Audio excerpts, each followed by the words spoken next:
नमस्कार प्यारे विद्यार्थियों, एग्रीकल्चर के इस वीडियो के अंतर्गत आज हम भारतीय कृषि का महत्व के बारे में पढ़ रहे हैं और जिसके अंतर्गत हम आठवां जो टॉपिक है खाद्यान्न उपलब्धता। जैसा कि हम जानते हैं कि हमारा देश जो है वो खाद्यान्नों के उत्पादन में अग्रणी राष्ट्र है और हमारे देश के अंदर खाद्यान्न के उत्पादन करने के लिए वो सारी अनुकूल परिस्थितियां यहाँ पर मौजूद है। सर्वाधिक क्षेत्र जो है यहाँ पर वो कृषि योग्य जो भूमि है उस भूमि के अंदर हम खाद्यान्नों को उत्पादन को ज़्यादा महत्व देते हैं, क्योंकि यहाँ की पॉपुलेशन को अगर हम ध्यान में देखें और 2 वक्त का उनको भोजन उपलब्ध कराने के लिए हमें खाद्यान्नों का सहारा लेना पड़ता है, क्योंकि महत्वपूर्ण जो भाग है वो कृषि के अंतर्गत वो खाद्यान्न ही है। हम खाद्यान्नों के अलावा फल, सब्जियां और दालें हैं और बहुत सारे अन्य ऐसे उत्पाद भी हैं जिनका हम क्या करते हैं, उत्पादन करते हैं। तो भारत जो है वो खाद्यान्न उपलब्धता के आधार पर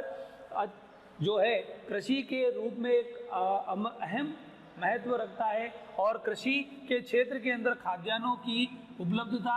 इसलिए ज़रूरी है क्योंकि हम बहुत सारे जनसंख्या के लिए हम क्या कर रहे हैं, 2 वक्त का खाना जुटा रहे हैं और इसके लिए हम चावल है, धान है, चावल, गेहूं, बाजरा, मक्का, ज्वार, इनकी हम खेती करते हैं और उससे उत्पन्न होने वाले जो खाद्य अन्न जो है उसकी उपलब्धता को हम देखते हैं। इसलिए भारतीय कृषि जो है वो खाद्यान्न के उत्पादन में ज़्यादा फोकस करती है, ज़्यादा ध्यान देती है और उसमें अग्रणी है। तो भारत के अंदर कृषि के महत्व के अंतर्गत हम अगले पॉइंट की ओर ध्यान देते हैं, वस्त्र उद्योग के लिए कच्चा माल तैयार करना। तो हम जानते हैं कि जैसा कि आज हम जो हमारे दैनिक जो मूलभूत जो आवश्यकताओं के अंतर्गत हम देखें, रोटी, कपड़ा और मकान, यानी कि हम भोजन की बात करते हैं और कपड़े की बात करते हैं। तो कपड़ा बनाने के लिए जो भी इंडस्ट्रीज़ हैं, टेक्सटाइल इंडस्ट्रीज़ हैं जहाँ पर वस्त्र बनाए जाते हैं, वस्त्रों की रंगाई की जाती है, छपाई की जाती है, सारी चीज़ों पर हम देखें, फोकस करें तो भारत के अंदर बहुत जगह पर क्या किया जाता है, कपास की खेती की जाती है, सन की खेती की जाती है, पटसन और जूट की खेती की जाती है। तो कपास जो है वो एक प्राकृतिक रेशा है और इस प्राकृतिक रेशे के द्वारा वस्त्रों का निर्माण किया जाता है। इनके द्वारा प्राप्त होने वाला जो कपास है उस कपास को हम क्या करते हैं, उसके तागों में बदलते हैं, फिर उनको धागों में बदलते हैं, फिर उनको वस्त्रों की बुनाई के लिए इस्तेमाल करते हैं। और टेक्सटाइल इंडस्ट्री के अंदर जो है वो वस्त्र उद्योग के लिए कच्चा माल जो प्रोवाइड करने का काम है वो कृषि आधारित ही है, क्योंकि कृषि के द्वारा ही कपास की खेती की जाती है और उनसे प्राप्त होने वाला जो कपास है उसका इस्तेमाल हम वस्त्र उद्योग के अंदर करते हैं। तो ये हमारी मूलभूत आवश्यकताओं में से एक आवश्यकताओं को पूरा करने का काम करता है। और आगे की कड़ी के अंदर हम देखें तो पशु चारा उपलब्धता की अगर बात करें तो भारतीय कृषि इस बात के लिए भी महत्व रखती है और ये हमारे लिए पशु चारा बहुत ही महत्वपूर्ण है, क्योंकि जो लोग किसान भाई जो लोग हैं और किसान वर्ग के जितने भी लोग हैं जो खेती के साथ साथ पशुपालन का काम भी करते हैं, मिश्रित खेती करते हैं, तो उन पशुओं को जो खाद्य सामग्री जो उनका भोजन है उनको खिलाने के लिए पशु चारा जो है उपलब्ध कराने के लिए कृषि ही उत्तरदायी है। इसलिए हम कृषि को अंतर्गत हम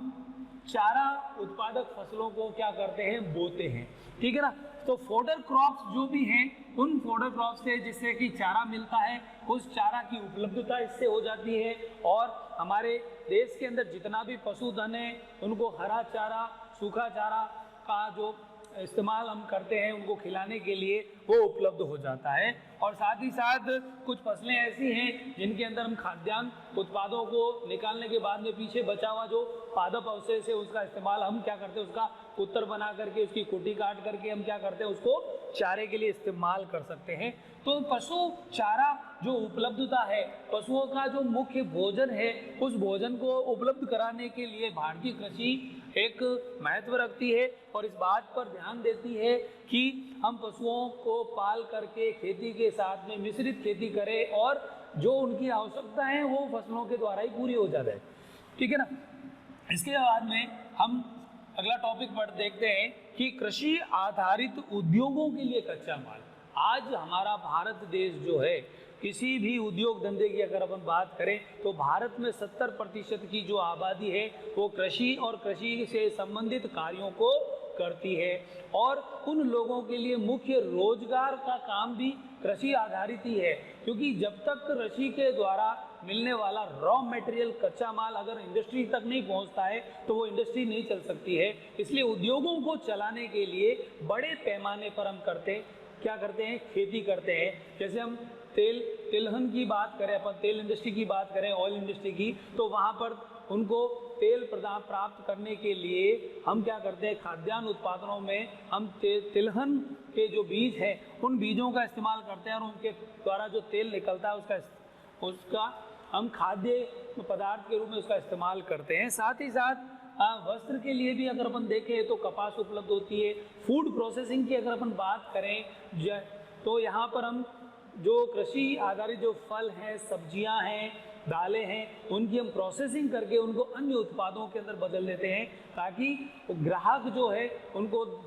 उनसे आकर्षित होकर के उनको खरीदने के लिए बाध्य हो सके। तो हम जैसे टमाटर की बात करें तो टमाटर से हम सॉस बना लेते हैं, आलू से हम चिप्स बना लेते हैं, ठीक है ना, और दालों से हम बेसन प्राप्त करते हैं, बेसन से हम नमकीन बना सकते हैं। तो इस प्रकार से हम जो भी कृषि आधारित उद्योगों को देखें तो ये उद्योग बिना खेती बाड़ी के नहीं चल सकते हैं। और आगे की कड़ी में हम देखें तो बेरोजगारी की समस्या का समाधान भी इसी के द्वारा होता है। तो बेरोजगार लोगों के लिए हम क्या करें, ऐसे रोजगार उपलब्ध कराएं जो कृषि पर आधारित है। आज हम देखें कई लोग ऐसे हैं जिनके पास में कृषि योग्य जमीन कम है, तो वो खुद ही लोग क्या करते हैं, कुछ सीमित जगह में सीमित मात्रा में खेती कर लेते हैं। लेकिन अगर जिनके पास बड़े पैमाने पर जमीन कृषि योग्य मौजूद हैं, जैसे हम पंजाब की बात करें, हरियाणा की बात करें, उत्तर प्रदेश की बात करें,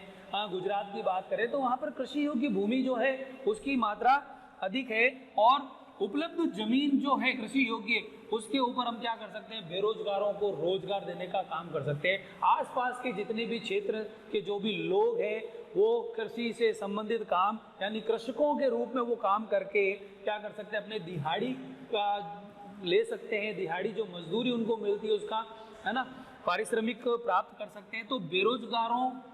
के लिए ये एक अच्छा ऑप्शन है, एक अच्छा विकल्प है, जिसके द्वारा हम खेती के द्वारा हम क्या कर सकते हैं, उन लोगों को रोजगार प्रदान कर सकते हैं। उन लोगों को इस कार्य में लिप्त करने के लिए हम उनको प्रशिक्षित कर सकते हैं, जैसे मशरूम की खेती करना हो, मछली पालन करना हो, या हम जो है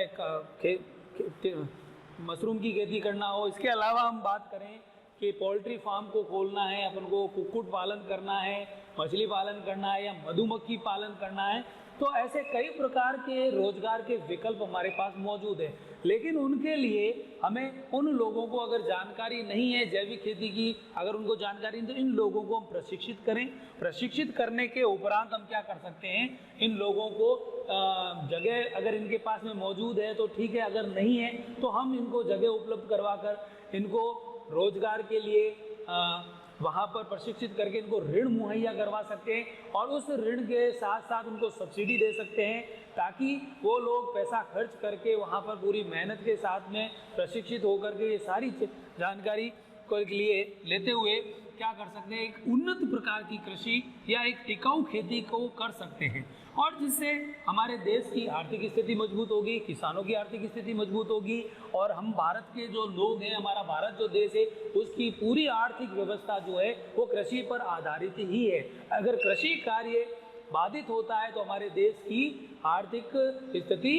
ढह सकती है, वो मजबूत नहीं रहेगी। इसलिए हमें बेरोजगारों को ऐसे कार्यों में लिप्त करना है ताकि हम क्या कर सके, मैन पावर का इस्तेमाल अच्छे से कर सकें। और यहाँ पर हम बात करते हैं विदेशी व्यापार और निर्यात। जैसा कि हम जानते हैं कि हमारे देश के अंदर, जैसे आसाम की अगर बात करें, दार्जिलिंग की बात करें, वहाँ पर चाय की खेती की जाती है ना, और कई जैसे हम उत्तर प्रदेश के अंदर बात करें मुजफ्फरनगर में, वहाँ पर है ना, तमिलनाडु के अंदर हम बात करें तो कोयम्बटूर के अंदर जो गन्ना शोध संस्थान है, तो वहाँ पर ऐसे जगह पर जहाँ पर गन्ने की खेती की जाती है, कुछ फसलें ऐसी होती हैं जिनकी जो कि नगदी फसलों के रूप में जानी जाती है। उनको हम क्या है कि कटाई के उपरांत हम ज़्यादा समय तक रोक करके नहीं रख सकते हैं, और इनके हम क्या करते हैं, इनको कोल्ड स्टोरेज के अंदर या ड्राई स्टोरेज के अंदर रख करके हम उचित मूल्य मिलने पर हम इनकी बिक्री कर सकते हैं। और जब सरकार जो समर्थन मूल्य को निर्धारित करती है, उस समर्थन मूल्य के आधार पर किसानों को ज़्यादा से ज़्यादा फायदा मिल सके, तो विदेशों के साथ में हम डील कर सकते हैं। बड़े बड़े जो कंट्रीज़ हैं जहाँ पर है ना हमारे देश से जो उत्पाद है, कृषि का उत्पाद है, वो बाहर जाता है ना, तो उसके लिए हम प्रमाणीकरण संस्थान के द्वारा उन चीज़ों को प्रमाणित करवा सकते हैं और जैविक तरीके से खेती करके हम उसकी गुणवत्ता को बढ़ा सकते हैं। तो हमारे पास में जो उत्पाद है उसकी अच्छी कीमत हमको मिल सकती है, और अच्छी कीमत प्राप्त करने के लिए हम विदेशी व्यापार का सहारा ले सकते हैं, इसका निर्यात कर सकते हैं। चाय के जो बागान है वहाँ से हम चाय को कलेक्ट करके उनकी अच्छी पैकेजिंग करके उनकी ग्रेडिंग करवा करके हम इसको बाहर क्या करते हैं, निर्यात करते हैं। तो एक्सपोर्ट के लिए हम क्या कर सकते हैं, कुछ खाद्य उत्पाद जो हमारे देश के अंदर ज़्यादा मात्रा में उगा सकते हैं, उनकी क्वांटिटी को बढ़ा सकते हैं, ताकि हम आसपास के देशों के अंदर और पूरे विश्व के अंदर उनकी हम क्या कर सकते हैं, एक्सपोर्ट कर सकते हैं। तो इससे जो हमें आमदनी होगी, जो विदेशी मुद्रा हमें प्राप्त होगी, उसके द्वारा हम क्या कर सकते हैं, हमारे देश की आर्थिक स्थिति मजबूत करते हैं। और भारतीय कृषि के लिए ये महत्वपूर्ण है कि हम विदेशी व्यापार कर सकें। और इसके बाद में अंतिम जो टॉपिक है, देश की आर्थिक विकास के अंदर योगदान, है ना। तो हमारे देश में कृषि जो है वो आर्थिक योगदान देती है, क्योंकि हमारे देश के अंदर जितने भी बिजनेस हैं, जितने भी व्यापार हैं, जितने भी इंडस्ट्रीज़ हैं, जितने भी औद्योगिक क्षेत्र जहाँ कहीं भी शहरों के अंदर स्थापित किए गए, वहाँ सभी जगह पर कच्चा माल प्रदान करना, यानी कि रॉ मटेरियल को प्रोवाइड कराने का काम जो है वो कृषि के माध्यम से ही होता है। ये खेत से उस फैक्ट्री तक पहुंच जाता है जहां पर इसकी प्रोसेसिंग की जाती है, उसके बाद में इसके रूप रंग को निखार करके हम इसको जो भी ग्राहकों को हम क्या कर सकते हैं, आकर्षित करके उनको लुभावने तरीके से उनके सामने उस चीज़ को पहुंचा सकते हैं। इनकी प्रोसेसिंग करते हैं, इनकी पैकेजिंग करते हैं, इनकी ग्रेडिंग करते हैं, इसकी गुणवत्ता की जांच होती है, और उसके बाद में ये जब चीज़ बिकती है तो इससे आमदनी जो होती है उससे किसान और हमारे देश की जो आर्थिक स्थिति है वो मजबूत होती है। और इसी के साथ हम अगला टॉपिक जो है वो अगले वीडियो के अंदर पढ़ेंगे। धन्यवाद।